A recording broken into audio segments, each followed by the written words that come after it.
Olá, bom dia, boa tarde, boa noite, boa madrugada, seja muito bem-vinda, muito bem-vindo.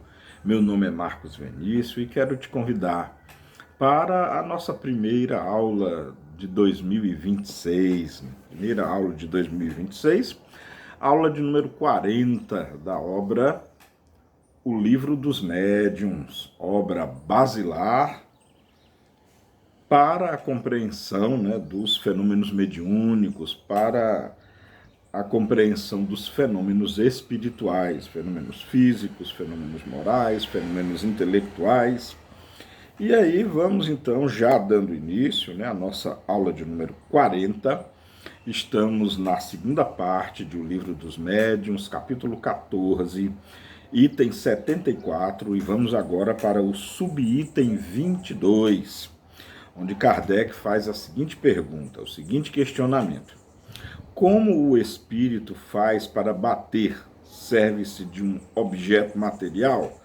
De novo, estamos aqui estudando os fenômenos físicos, a teoria das manifestações físicas. E aqui lembrando que lá os espíritos, bem lá no início da fenomenologia que Kardec estava estudando, os espíritos davam batidas nas mesas, levantavam cadeiras, e Kardec faz aqui uma pergunta bem direta: como o espírito faz para bater? Serve-se de um objeto material? E a resposta é muito interessante: não, mais do que de seus braços para erguer a mesa, ou não mais do que de seus braços para erguer a mesa.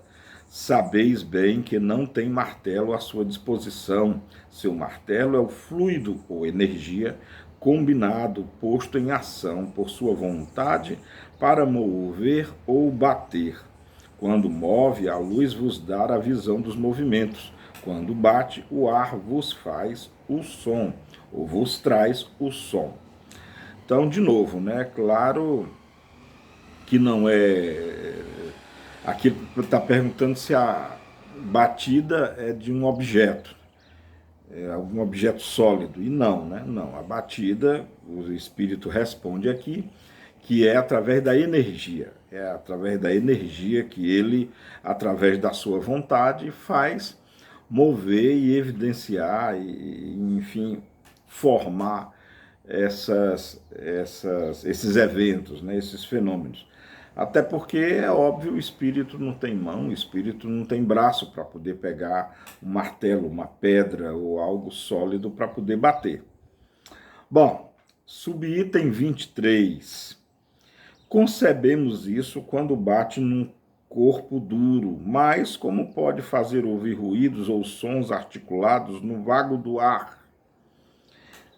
Interessante, Estalos no ar, barulho no ar. Mas aí, já antecipando aqui, antes de lermos a resposta, o ar é um meio mecânico, gente? Um pouquinho de física básica vai nos fazer entender que o ar ele é um meio mecânico, portanto suscetível de barulhos, e a energia pode causar isso. Vê o trovão, quando aparece aquele estrondo que tem gente até que morre de medo do trovão. O trovão ele é provocado no ar, no espaço, não é nenhum meio assim, não há nenhum objeto, é a energia provocada pela descarga elétrica durante o relâmpago, que é uma descarga elétrica atmosférica.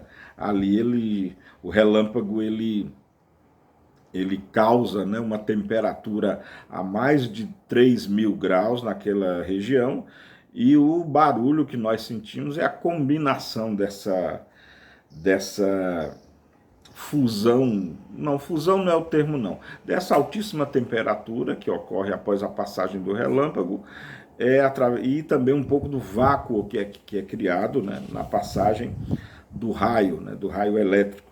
Então, já está demonstrado por A mais B, por assim dizer, que no ar é possível fazer barulho, é possível fazer estalidos, estalos. Bom, vejamos a resposta que o espírito dá. Uma vez que age sobre a matéria, pode agir sobre o ar também como sobre a mesa. Quanto aos sons articulados, pode imitá-los como todos os outros ruídos. Lembrando, aliás, que o ar é matéria também, né? Então o espírito está respondendo aqui de maneira simples, porém muito coerente. Muito coerente, não vamos esquecer que o ar ele é material também, ele é composto de matéria. Bom, subitem 24, muito importante, tá? Esse subitem 24. Dizeis que o espírito não se serve das mãos para remover a mesa. Entretanto, viu-se em certas manifestações visuais aparecerem mãos cujos dedos passeavam sobre o teclado, agitavam as teclas e faziam ouvir sons. Não parecia que o movimento das teclas aqui era produzido pela pressão dos dedos? Esta pressão não é direta e real quando se faz sentir sobre nós mesmos, quando essas mãos deixam marcas sobre a pele? Interessante pergunta, né? Lembrando que os espíritos eles não possuem mãos, não possuem dedos, mas sim eles podem fazer aparecerem mãos que não são as deles, são mãos plasmadas, são mãos como se fosse uma holografia sólida. É o produto do perispírito. O perispírito ele não pode moldar o duplo etéreo, e o duplo etéreo, sim, ele é semimaterial, e dependendo da densidade, ele pode sim fazer aparecer partes do corpo. Vejamos a resposta que o espírito dá. Não podeis compreender a natureza dos espíritos e sua maneira de agir, senão por comparações que somente vos dão uma ideia incompleta. E é um erro sempre querer assimilar seus procedimentos aos vossos. Gente, olha só o que é que o Espírito está respondendo. Olha a coerência. Veja a lucidez, veja o quanto ele está sendo certo, correto. Eu vou até reler. Não podeis compreender a natureza dos espíritos e sua maneira de agir, senão por comparações que somente vos dão uma ideia incompleta. E é um erro sempre querer assimilar seus procedimentos aos vossos. Seus procedimentos devem estar em relação com o seu organismo. Não vos disse que o fluido do perispírito penetra a matéria e se identifica com ela, que a anima de uma vida factícia? Ou seja, o perispírito, e aí precisa compreender com os estudos de hoje que a energia, essa energia não pode interagir com a matéria? Pois bem, quando o espírito pousa os dedos sobre as teclas, os pousa realmente e mesmo as movimenta, mas não é pela força muscular que pressiona sobre a tecla. Anima a tecla como anima a mesa, e a tecla, que obedece à sua vontade, se movimenta e golpeia a corda. Ou seja, é o espírito, mas lembrando, o espírito não tem corpo, mas através do perispírito, que é um campo mórfico e com outras propriedades também, você que está chegando aqui agora, que porventura está vendo esse vídeo ou entrando nesse canal pela primeira vez, vejam os vídeos anteriores, que nós estamos falando muito sobre perispírito, muito, muito mesmo. Então, se você não viu o vídeo anterior, pare esse vídeo, volte ao anterior e aí depois retorne. A compreensão vai ficar muito mais coerente, lógica e a guisa de sequência, tá? Então que fique bem claro, não é a mão, não é o dedo do espírito, mas é através da energia provinda do próprio perispírito que pode moldar, que pode plasmar um duplo etéreo com densidade suficiente, capaz de tocar, capaz de apertar, capaz de abraçar, capaz de mover, soerguer uma mesa e capaz sim de dedilhar as teclas de um piano, tá? Bom, aqui se passa, né, o Espírito continua, aqui se passa uma coisa que tereis dificuldades para compreender, e é que certos espíritos são tão pouco avançados e de tal modo materializados comparativamente aos espíritos elevados, que têm ainda as ilusões da vida terrestre, ou seja, os espíritos menos avançados, né? Que têm ainda as ilusões da vida terrestre, os espíritos ainda pouco avançados, né? E creem em agir como quando tinham seus corpos. Olha, como quando tinham seus corpos, como quando tinham, não tem mais, né? Não se dão mais conta da verdadeira causa dos efeitos que produzem, do mesmo modo que um camponês não se dá conta da teoria dos sons que articula. Perguntai-lhes como tocam o piano e vos dirão que golpeiam em cima com seus dedos, porque eles creem golpear. O efeito se produz instintivamente neles, sem que saibam como, e, entretanto, pela sua vontade, quando se fazem ouvir por palavras, sucede o mesmo. Então, interessante, porque Kardec ele deixa, aliás, Kardec não, o espírito que está respondendo essa pergunta, deixa claro que há coisas que o espírito faz que ele mesmo não sabe como é que está fazendo. Ele mesmo não tem ideia de como ele está procedendo, de como ele está fazendo, ele só sabe que tem a vontade, uma vontade enorme, e aí o efeito dessa vontade é a realização daquilo que ele está fazendo, né, daquilo que ele está executando. E como o Espírito aqui deixou bem claro, ele diz que nós não temos condições de compreender a natureza do Espírito. E realmente saber as minúcias, saber os detalhes de como ocorrem essas ações ainda nos é um mistério em muitos aspectos. Só não achem que o Espírito tem um corpo, porque ele não tem. Agora, ele tem energia à sua disposição.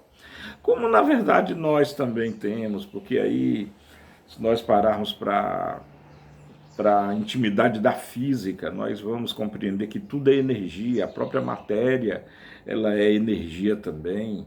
Ela, na verdade, a matéria, ela é energia no estado condensado. Para mais detalhes acerca disso, aí nós temos que recorrer à teoria especial da relatividade, né, de Albert Einstein.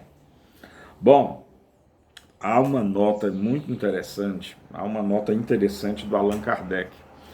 Ele escreve o seguinte, agora é o Allan Kardec. Ele vai comentar essa explicação dada pelo Espírito. Resulta dessas explicações que os espíritos podem produzir todos os efeitos que nós mesmos produzimos, mas por meios apropriados ao seu organismo. Certas forças que lhes são próprias substituem os músculos que nos são necessários para agir, do mesmo modo que o gesto substitui nos mundos a palavra que lhes falta. É que interessante, né? A única correção que eu gostaria de falar aqui, claro, né, tem a ver com tradução, tem a ver com uma série de coisas. Quando Kardec escreve assim, ó, resulta dessas explicações que os espíritos podem produzir todos os efeitos que nós mesmos produzimos, mas por meios apropriados ao seu organismo. Lembrando que organismo, ele é uma expressão que está correlacionada a corpo. O organismo é algo que possui órgãos, daí o nome organismo. Isso não se aplica aos espíritos, pois os espíritos não possuem organismos, os espíritos desencarnados. Os espíritos só possuem um organismo, ou seja, possuem órgãos, coração, pulmão, fígado, rins, enfim, vísceras, estrutura óssea, estrutura muscular, sangue, somente quando ele encarna. No estado desencarnado, o espírito não possui órgãos. Então aqui é preciso ter cuidado com aquilo que o Kardec escreveu, e aqui precisamos, claro, que ver a questão de traduções, tem uma série de detalhes. Mas ficou claro, isso nem é o mais importante, não é? O que ficou bem claro aqui é que o espírito ele age na matéria, assim como nós agimos, mas nós usamos o nosso organismo. Os espíritos usam outros meios, através do perispírito propriamente dito, que é esse elo, é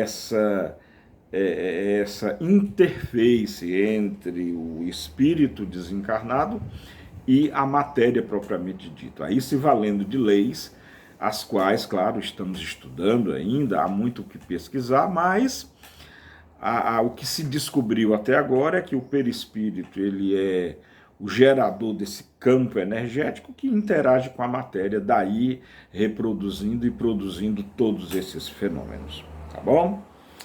Bom, o subitem, vamos encerrar aqui no subitem 25, que inclusive encerra o item 74. Então vamos lá, subitem 25. Entre os fenômenos que se citam como provas da ação de uma inteligência oculta, há os que são evidentemente contrários a todas as leis conhecidas da natureza. A dúvida, então, não parece permitida, né? Então, olha só, pergunta interessante. Fala que os fenômenos, eles demonstram, né, são provas da ação dos espíritos, que são inteligentes, né? A inteligência está no espírito. E aí, com muita propriedade, Kardec indaga, né, aos espíritos, entre os fenômenos, né, os fenômenos por si só, eles demonstram a inteligência oculta, né? Ou seja, que há realmente uma inteligência invisível, mas que ela existe. Porém, há os que são evidentemente contrários a todas as leis conhecidas da natureza. A dúvida, então, não parece permitida. A questão é, que fenômenos são esses que desafiam alguma lei da natureza? É uma pergunta pertinente. E a outra pergunta que poderíamos fazer, talvez mais pertinente ainda, Kardec pergunta, que parecem ser que parecem ser contrárias às leis conhecidas da natureza, certo? E a pergunta é, nós conhecemos todas as leis da natureza? Na época de Kardec, aqui, né, meados do século XIX, com certeza os homens da época não sabiam, e mesmo hoje, passados quase 2 séculos, mesmo hoje, nós não conhecemos todas as leis da natureza. Então é muito interessante do ponto de vista filosófico, inclusive, essa indagação. Vejamos o que os espíritos respondem. É que o homem está longe de conhecer todas as leis da natureza. Olha só. E se as conhecesse todas, seria espírito superior. Cada dia, entretanto, dá um desmentido àqueles que, crendo tudo saber, pretendem impor limites à natureza e, por isso, não ficam menos orgulhosos. Verdade, né? O ser humano às vezes se empola achando que conhece as leis da natureza. Não, nós não conhecemos todas as leis. Quase todo dia, modo de dizer, a ciência descobre algo novo aí nesse universo infinito. E aqui mesmo na Terra, na nossa linda joia azul, e o Espírito continua, revelando sem cessar novos mistérios. Deus adverte o homem para desconfiar de suas próprias luzes. Luzes aqui significando conhecimento, né? Conhecimento é luz, com certeza, né?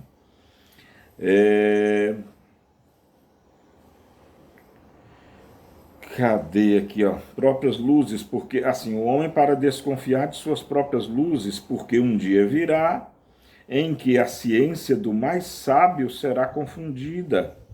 Não já vimos homens tidos como vultos, homens tidos como os luminares da humanidade, mais tarde serem considerados que estavam errados? As ideias de Aristóteles muito não estavam erradas. Ele que achava, por exemplo, que a Terra era o centro do universo. Cláudio Ptolomeu, que acreditava no geocentrismo, por exemplo, ele também não estava errado. E quantos outros cientistas que achavam que as doenças eram causadas por distúrbios morais ou espirituais ou castigo de Deus, estavam errados, porque depois se descobriram os germes, né, as bactérias e os vírus, que são eles que causam as doenças. Então é muito é muito audacioso, sabe? É muito difícil você... Aliás, o homem sensato, o homem de bom senso, ele jamais vai admitir que tem o conhecimento geral de tudo. Ele pode dizer que conhece uma parte, conhece um pouco, conhece um ínfimo, mas há tanto o que descobrir ainda que pensar o contrário é estar dotado de um grau de arrogância e de orgulho muito grande. E sim, existem pessoas assim. Bom, e Kardec continua. Eu vou só voltar um instantinho aqui, ó. Só um instante aqui, ó. Não tendes todos os dias exemplos de corpos animados, de um movimento capaz de sobrepujar a força da gravitação? O balão, né? O dirigível. Na época de Kardec não haviam aviões, né? Se Kardec tivesse visto, e os homens da época, aviões, né?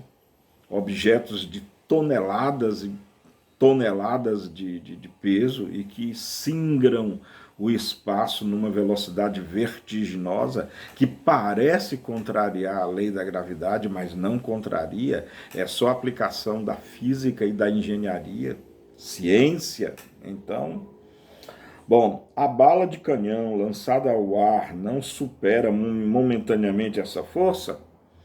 Pobres homens que creem ser tão sábios e cuja tola vaidade é, a cada instante confundida, sabei, pois, que ainda sois bem pequenininhos. E aqui o Espírito nos coloca em nosso lugar, né? Nos lembrando o nosso real lugar, que nós somos, sim, muito pequenininhos ainda. E isso é muito verossímil. O homem que acha que sabe, que desvendou os segredos da natureza, é um tolo, né? É um tolo e ingênuo, é uma criança ainda, e muito orgulhoso. Bom, foi essa aula de hoje, vamos parar por aqui, assim terminamos o item 74, né? Na próxima aula nós já começaremos no item 75.